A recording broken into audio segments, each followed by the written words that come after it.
18 juillet 1961. 66. Le péché est ce qui, en un temps, fut à sa place, mais qui, parce qu'il persiste maintenant, ne l'est plus. Il n'y a pas d'autre péché. Je ne me sens pas d'inspiration. Tu as une question ? On dit que le péché est quelque chose qui n'est plus à sa place. Mais est-ce que la cruauté, par exemple, a jamais été à sa place ? C'est justement ce qui m'est venu parce que je reçois toutes les questions des gens. Immédiatement, c'est la question. Celui qui tue, par exemple, par cruauté, ou qui fait souffrir par cruauté, est-ce que cela a jamais été à sa place ? Mais c'est tout de même, nous en revenons toujours à la même chose, c'est tout de même une expression du divin, mais déformée dans son apparence. Si tu peux me dire ce qu'il y a derrière. Sri Aurobindo disait toujours que la cruauté était l'une des choses qui lui répugnaient le plus. Mais il dit que c'est la déformation d'une intensité. On pourrait presque dire la déformation d'une intensité d'amour. Quelque chose qui ne se satisfait pas d'un moyen terme, qui veut des extrêmes. Et c'est légitime. C'est la déformation de cela. Le besoin de sensations extrêmement fortes.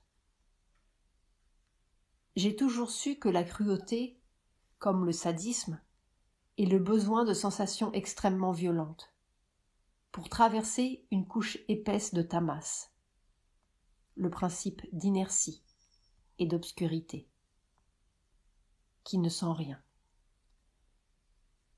Il faut un extrême pour que cela puisse être senti par le tamas.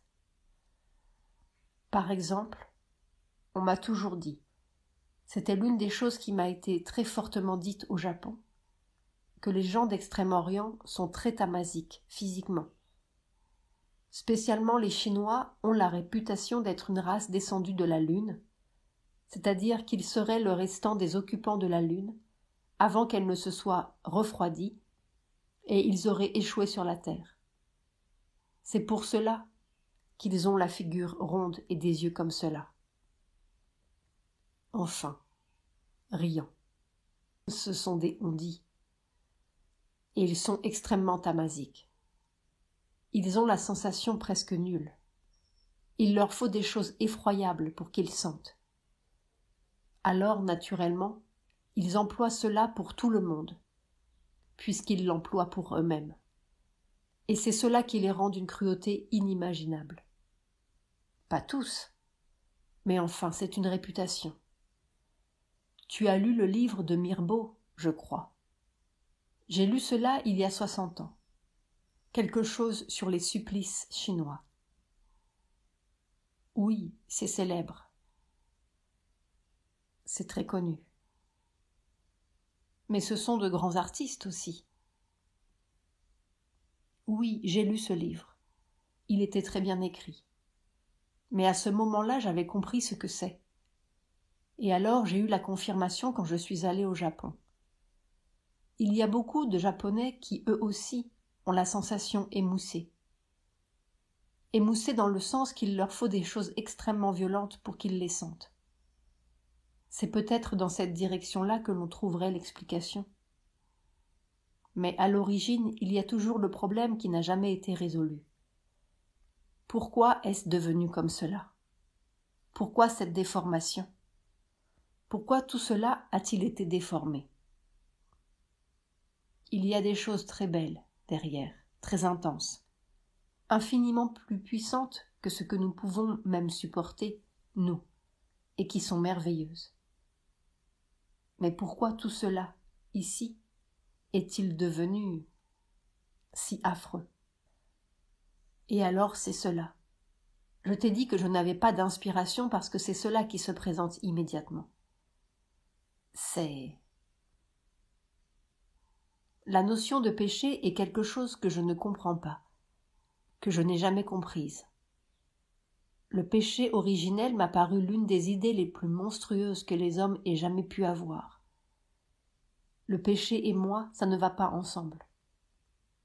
Alors naturellement, je suis pleinement d'accord avec Sri Aurobindo, qu'il n'y a pas de péché. Ça, c'est entendu. Mais il y a certaines choses qu'on peut appeler péché, si on veut, comme la cruauté. Eh bien, je ne vois que cette explication-là. C'est la déformation du goût ou du besoin d'une sensation extrêmement forte. J'ai noté chez les gens cruels que c'est à ce moment-là qu'ils ont un ananda. Ils y trouvent une joie intense. Par conséquent, c'est la légitimation. Seulement c'est dans un tel état de déformation que c'est répugnant. Quant à l'idée que les choses ne sont pas à leur place, ça, c'est une chose, mon petit, que j'ai comprise même quand j'étais petite. Et j'ai eu l'explication avec Théon, parce que dans son système cosmogonique, il avait expliqué les pralayas successifs des différents univers, en disant qu'à chaque univers, c'était un aspect du suprême qui se manifestait. Que chaque univers était bâti sur un aspect du suprême, et que tous, ils étaient retournés l'un après l'autre dans le suprême. Il énumérait tous les aspects qui s'étaient successivement manifestés, et avec une logique dans la succession. Extraordinaire. Je l'ai gardé quelque part, mais je ne sais plus où c'est. Pralaya, la destruction d'un univers à la fin d'un cycle. Selon la cosmologie hindoue, chaque formation d'univers commence par un âge de vérité, Saliya Yuga, qui se dégrade lentement, comme les étoiles, jusqu'à ce qu'il n'y ait plus de vérité du tout. Un âge noir, Kali Yuga, comme le nôtre, qui s'achève par un cataclysme. Puis un nouvel univers renaît de ce cataclysme, et le cycle recommence. Ceci correspondrait à la théorie du Big Bang, selon laquelle une phase de contraction, ou d'écroulement des galaxies sur elles-mêmes, succède à la phase d'expansion et précède une nouvelle explosion de l'œuf originel, et ainsi de suite. Une série récurrente et apparemment sans fin, ni but, de naissances cosmiques comme nos naissances humaines, qui se développent, atteignent quelques sommets, puis s'effondrent pour recommencer toujours. Selon Théon, notre univers actuel serait le 7e. Mais où est le commencement? Et cette fois-ci, c'était, je ne me souviens plus exactement non plus du chiffre dans la succession, mais ce devait être l'univers qui ne serait plus retiré, qui suivrait une progression de devenir, pour ainsi dire, indéfini. Et cet univers-ci, c'était l'équilibre. Pas un équilibre statique, mais un équilibre progressif. Notons que l'astronomie moderne est partagée entre la théorie du Big Bang, avec ses phases de contraction, explosion, expansion, ad infinitum, et la théorie d'un univers en expansion infinie, qui semble tout aussi catastrophique, puisque l'univers s'enfonce avec une vitesse vertigineuse dans un infini de plus en plus froid, vide et mortel, comme une balle qui ne retiendrait plus aucune force de gravitation, jusqu'où? Selon les astronomes, c'est la mesure exacte de la quantité de matière par mètre cube de l'univers actuel. Un atome pour 400 litres d'espace, qui devrait permettre de départager ces deux théories et nous dire dans quel sens nous mourrons le mieux. S'il y a plus d'un atome pour 400 litres d'espace, la quantité de matière serait suffisante pour que l'effet de gravitation qu'elle crée freine l'expansion actuelle des galaxies et provoque une contraction s'achevant par une explosion dans un espace infime.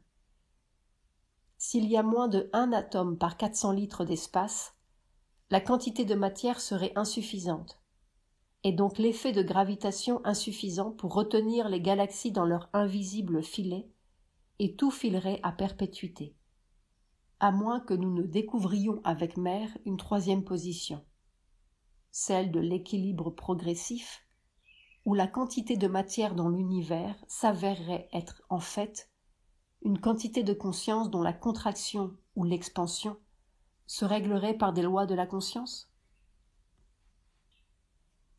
L'équilibre, c'est-à-dire, il expliquait cela, chaque chose à sa place, exactement.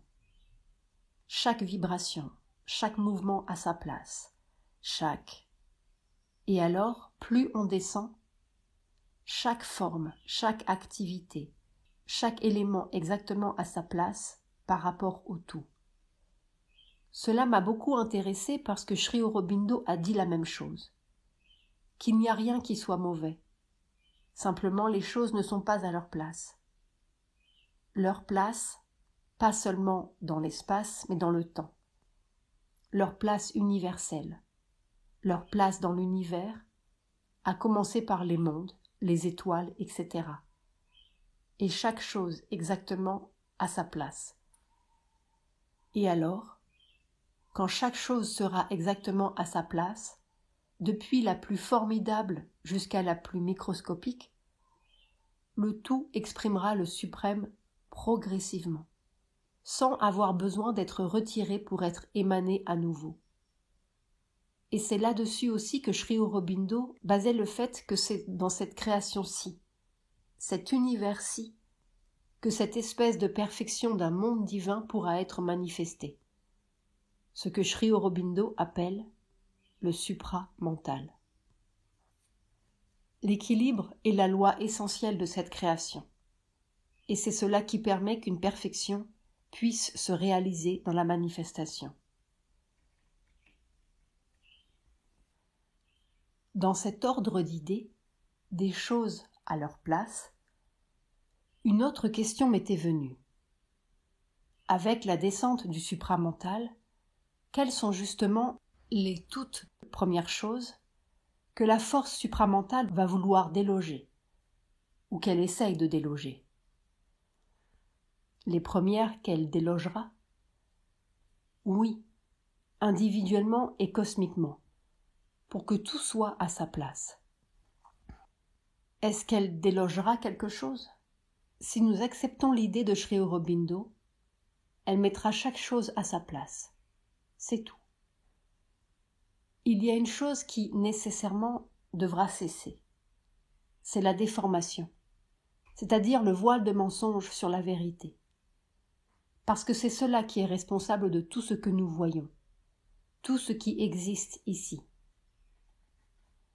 Si on enlève ça, les choses seront tout à fait différentes. Tout à fait, nécessairement. Elles seront comme nous les sentons, nous, quand nous sortons de cette conscience-là.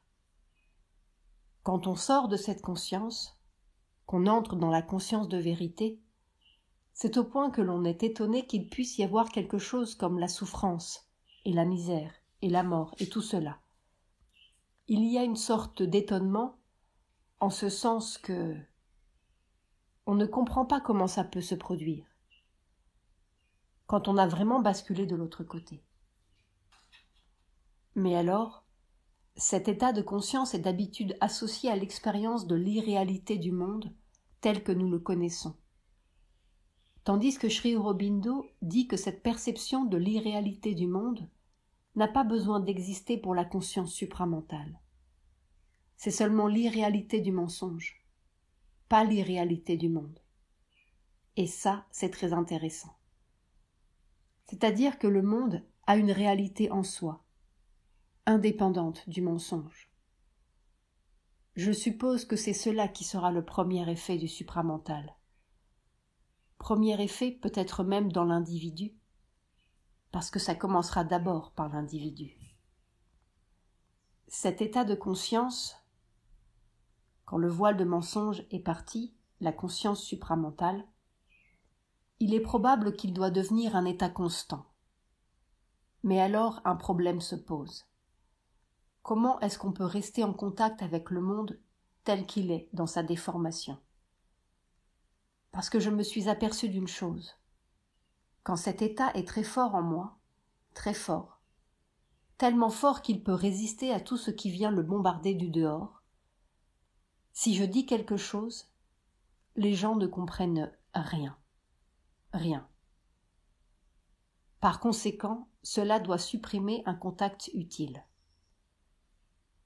Comment serait une petite création supramentale comme noyau d'action et de rayonnement sur la Terre, par exemple, pour ne prendre que la Terre?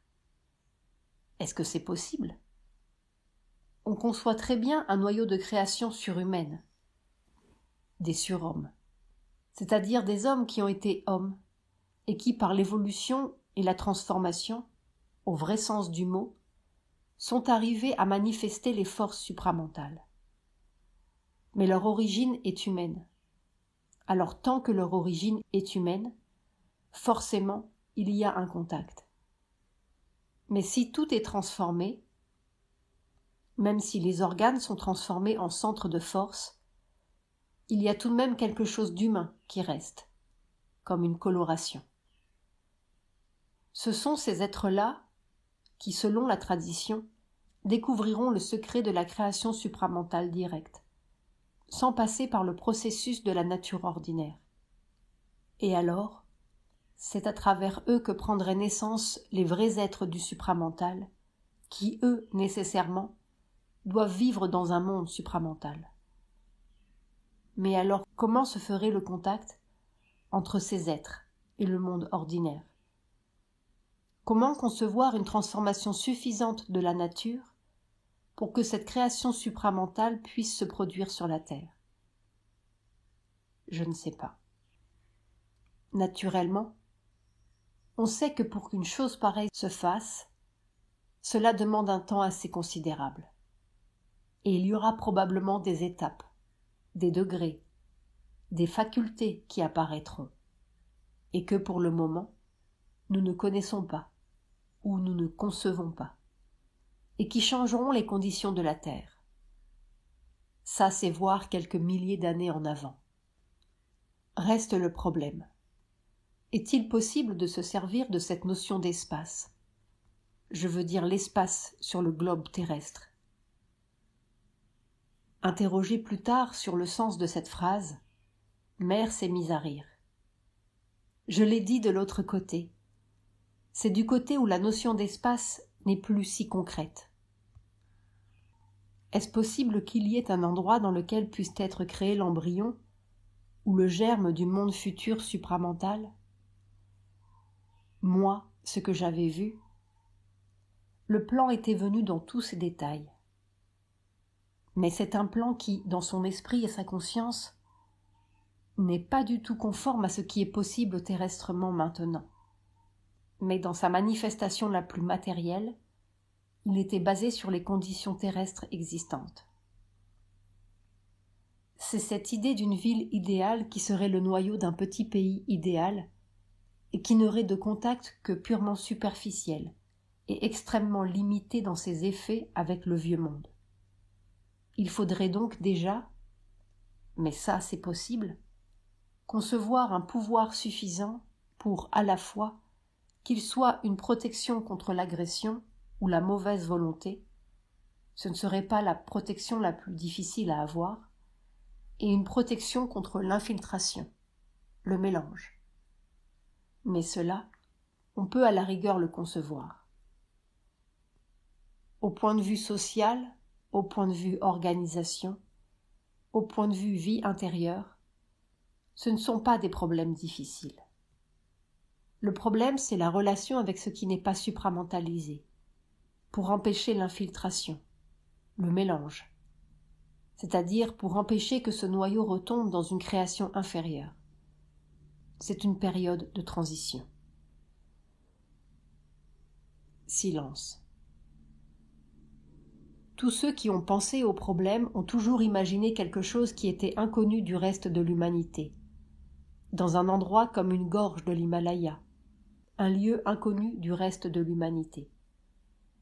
Mais ça, ce n'est pas une solution. Ce n'est pas une solution du tout. Non, la solution, c'est le pouvoir occulte. Mais ça, alors cela veut dire déjà un certain nombre d'individus qui sont arrivés à une grande perfection de réalisation avant que quoi que ce soit puisse se faire.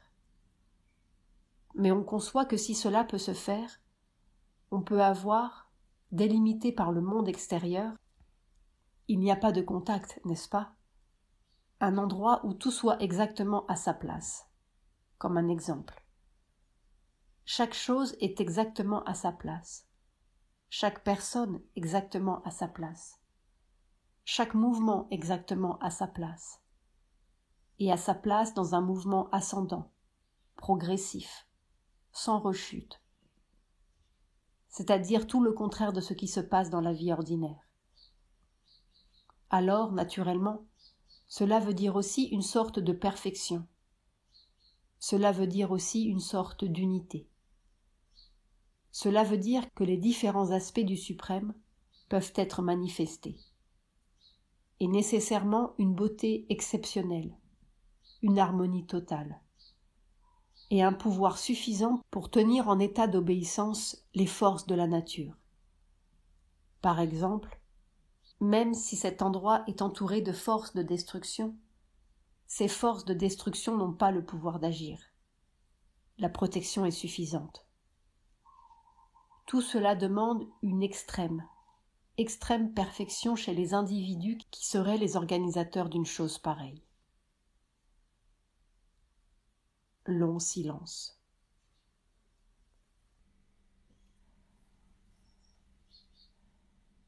Ce doit être semblable à ce qui s'est passé pour l'apparition des premiers hommes. On n'a jamais su, au fond, comment ont été formés les premiers hommes, la première réalisation mentale.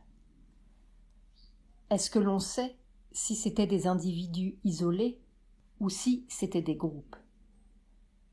Si cela s'est produit au milieu des autres ou si c'était dans l'isolement? Je ne sais pas. Il peut y avoir une analogie avec le cas futur de la création supramentale.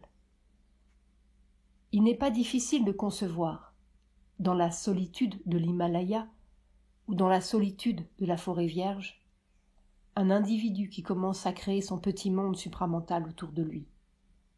C'est facile à concevoir. Mais la même chose est nécessaire.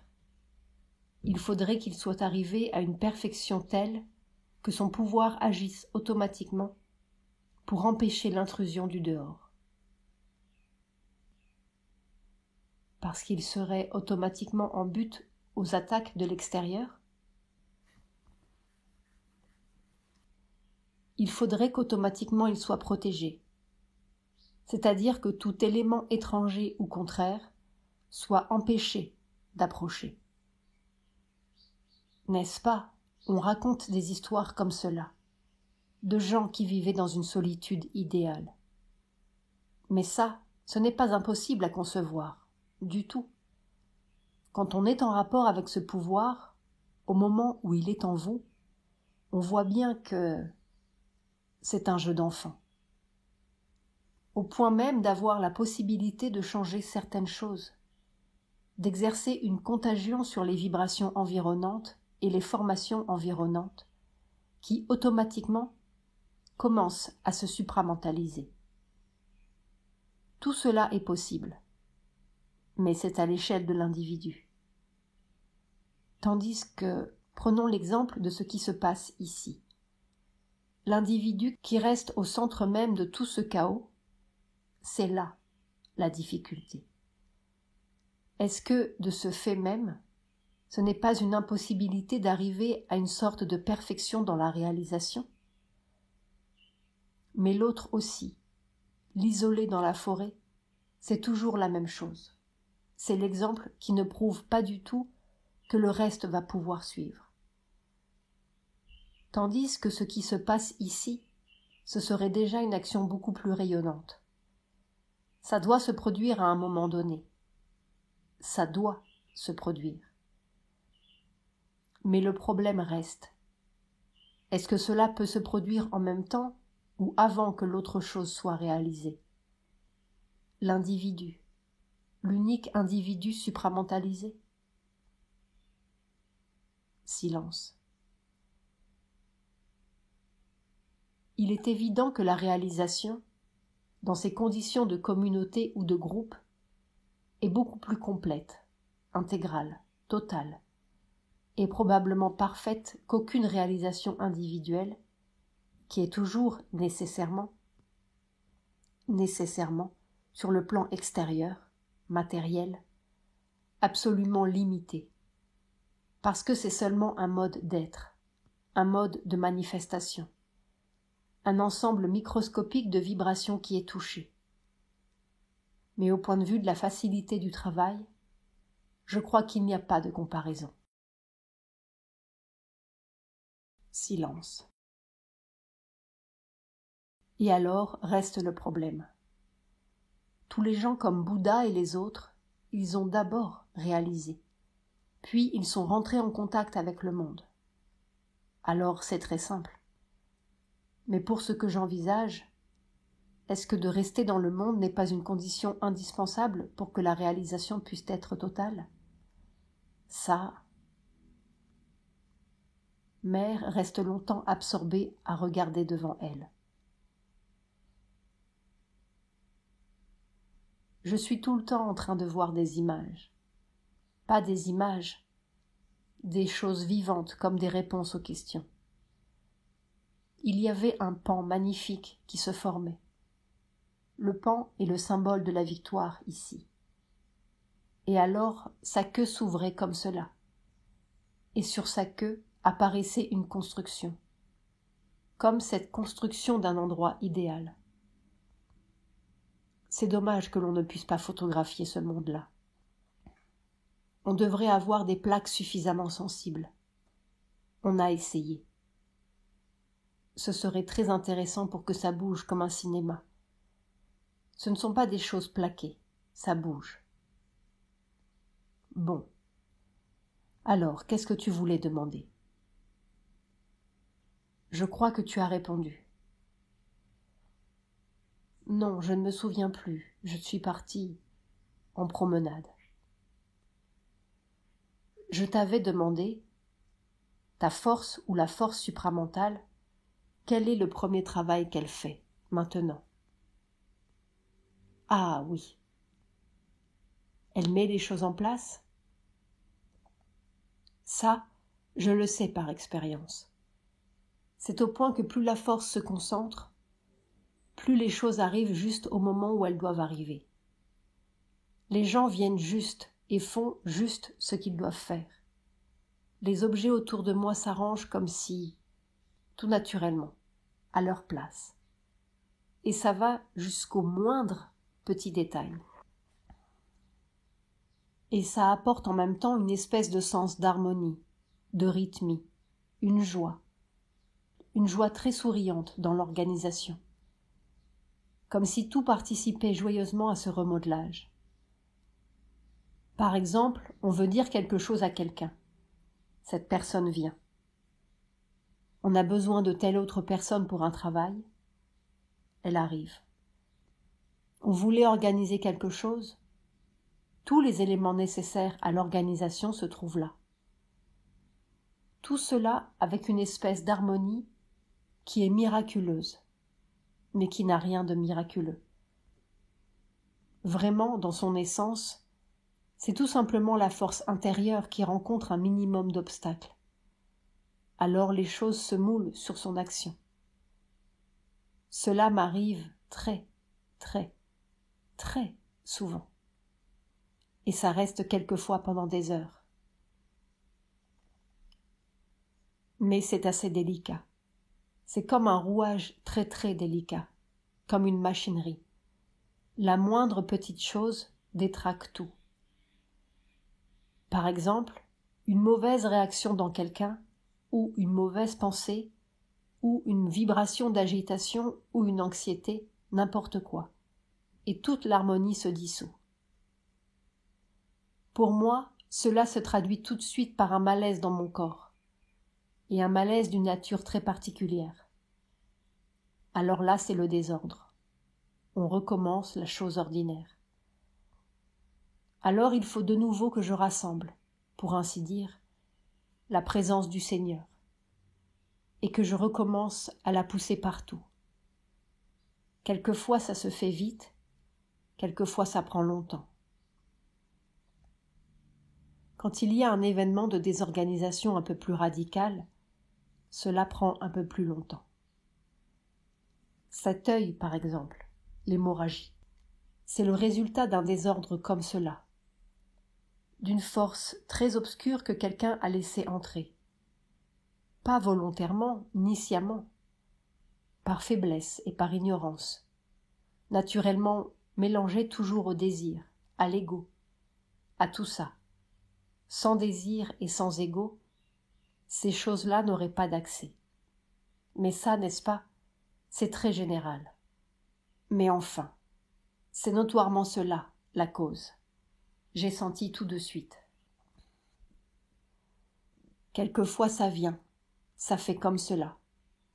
Mère porte la main à son cou, comme une ombre noire qui vous étrangle. Et intérieurement, rien n'est même affecté, au point que si je ne faisais pas attention à la réaction purement extérieure, je ne saurais pas que quelque chose s'est passé. C'est le grand jeu. Mais extérieurement, l'indication est immédiate. Une demi-heure après, j'ai eu cette hémorragie dans mon œil. Et je savais que c'était ça. J'étais en train de lutter contre une intrusion tout à fait indésirable. Et la cause, au point de vue extérieur, était une cause insignifiante. Ce ne sont pas toujours les événements que l'on considère comme graves ou importants qui ont les effets les plus néfastes, loin de là. C'est quelquefois une intrusion de mensonges tout à fait insignifiante, pour une raison tout à fait insignifiante, ce que l'on est convenu d'appeler une stupidité. Mais cela provient du fait que les forces adverses sont toujours là à guetter, pour, à la moindre faille, se précipiter. L'incompréhension d'un doute, un doute qui provient toujours d'un mouvement égoïste, ça c'est très dangereux. Très dangereux. Et il n'est pas même nécessaire d'être dans la conscience psychique. Même si on est seulement dans une conscience vitale éclairée, ça n'a aucun effet. Mais c'est là. C'est dans le grouillement matériel. Mais tout ce travail-là, dans la solitude de la forêt ou la solitude de l'Himalaya, je ne vois pas que ça puisse se faire. Et on risque beaucoup d'entrer dans cette conscience universelle très impersonnalisée où les choses sont relativement faciles. Les conséquences matérielles sont si loin en bas. Cela n'a pas beaucoup d'importance. Ce n'est que quand on est dedans qu'on peut agir directement. En tout cas, pour le moment, le choix ne m'est pas donné, et je ne cherche pas à le faire. Les choses sont ce qu'elles sont, telles qu'elles sont.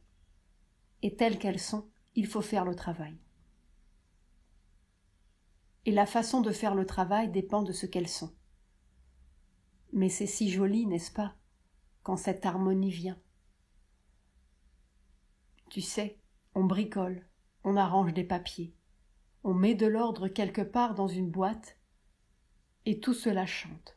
C'est joli, c'est joyeux, c'est lumineux, c'est si charmant. Et tout est comme cela. Je m'aperçois de cela. Toutes les choses matérielles, toutes les activités, manger, la toilette, et tout, quand c'est comme cela, tout est charmant. Charmant et ça s'arrange. C'est si harmonieux. Il n'y a pas de friction. On voit une grâce joyeuse, lumineuse, qui se manifeste dans toute chose, même dans ce que nous sommes habitués à considérer comme n'ayant aucune espèce d'importance. Mais alors, si ça se retire, tout, exactement les mêmes conditions, les mêmes choses, les mêmes circonstances, ça devient pénible, embêtant, long, difficile, laborieux. Oh, c'est comme cela et comme cela. Mère fait basculer sa main d'un côté et de l'autre, comme sur une étroite frontière. Comme cela, comme cela. Et c'est cela qui vous fait bien sentir que ce ne sont pas les choses en elles-mêmes qui comptent. Ce que nous appelons en elles-mêmes, ce n'est pas vrai. Ce n'est pas vrai, c'est le rapport de la conscience avec ces choses. Et ça a une puissance formidable puisque, dans un cas, on touche quelque chose. On le laisse tomber. Ou en tout cas, ça se présente mal. Et dans l'autre cas, c'est si joli, ça s'arrange. Même les mouvements les plus difficiles se font sans difficulté. C'est un pouvoir insensé. Et c'est parce qu'il n'a pas des effets, tu sais, grandioses, que nous ne lui donnons pas d'importance. Ça n'a pas d'effet grandiose. Oui, il y a ces grâces d'état quand on se trouve en présence d'une grande difficulté, et tout d'un coup, on a tout le pouvoir nécessaire pour faire face. Ça oui, c'est entendu. Mais ce n'est pas ça, c'est dans la vie ordinaire. L'autre jour, j'ai eu un exemple comme cela. Quelqu'un m'avait écrit une lettre dans un état tout à fait détestable et impossible. Je ne pouvais pas répondre. Je ne savais pas quoi dire. Simplement, j'ai mis la force et je suis restée comme ça. Geste d'offrande à la lumière. J'ai dit « on verra ». Quelques heures après, je savais que j'allais voir cette personne. Je ne savais même pas si je dirais que j'avais lu ou que je n'avais pas lu la lettre. Ou plutôt si ce que je dirais serait le résultat d'avoir lu la lettre ou pas. J'en étais à ce point-là. Rien. Je rencontre la personne. Il était arrivé le matin même une petite circonstance qui changeait tout. Alors j'ai su immédiatement ce qu'il fallait dire, ce qu'il fallait faire, et tout s'est arrangé. C'est comme cela. C'est un exemple. C'était avant-hier, c'est pour cela que je le mentionne. Mais ça arrive tout le temps. Alors j'ai pris l'habitude. Je fais toujours comme cela. Geste d'abandon à la lumière. Quand un problème se présente, je fais comme cela. Je l'offre au Seigneur et puis je laisse. Et au moment où la solution doit venir, elle vient. Elle vient en fait, en acte, en mouvement. Seulement je ne serai satisfaite. Est-ce qu'on peut être jamais satisfait ? Enfin, je ne commencerai à être satisfaite que si cela, c'était une condition constante et totale, c'est-à-dire dans toutes les circonstances et à tous les moments, nuit et jour. Et est-ce que c'est possible avec, n'est-ce pas, c'est une inondation qui me vient du dehors, constante. Ce matin, quand je marchais, j'étais plutôt, comment dire, un témoin. Ce qu'il a pu en arriver des choses, qui venaient comme cela du dehors, une chose, l'autre, et un mélange de tous les côtés, de tous les gens, de tout, et pas seulement d'ici, de loin, loin, loin sur la terre, et quelquefois loin dans le temps, dans le passé, des choses du passé qui venaient pour être rangées, se présenter dans la nouvelle lumière pour être mises à leur place. Et c'est toujours cela, chaque chose qui veut être mise à sa place. Et alors, c'est un travail constant. Et c'est tout le temps comme si on attrapait une nouvelle maladie et qu'il faille la guérir. C'est un nouveau désordre qu'il faut rétablir. Au fond, on est très paresseux. Tiens, j'ai lu, pour ma consolation, que Sri Aurobindo a écrit qu'il était très paresseux. On est très paresseux. On voudrait, riant, jouir béatifiquement des efforts qu'on a faits. Voilà. C'est l'heure, mon petit.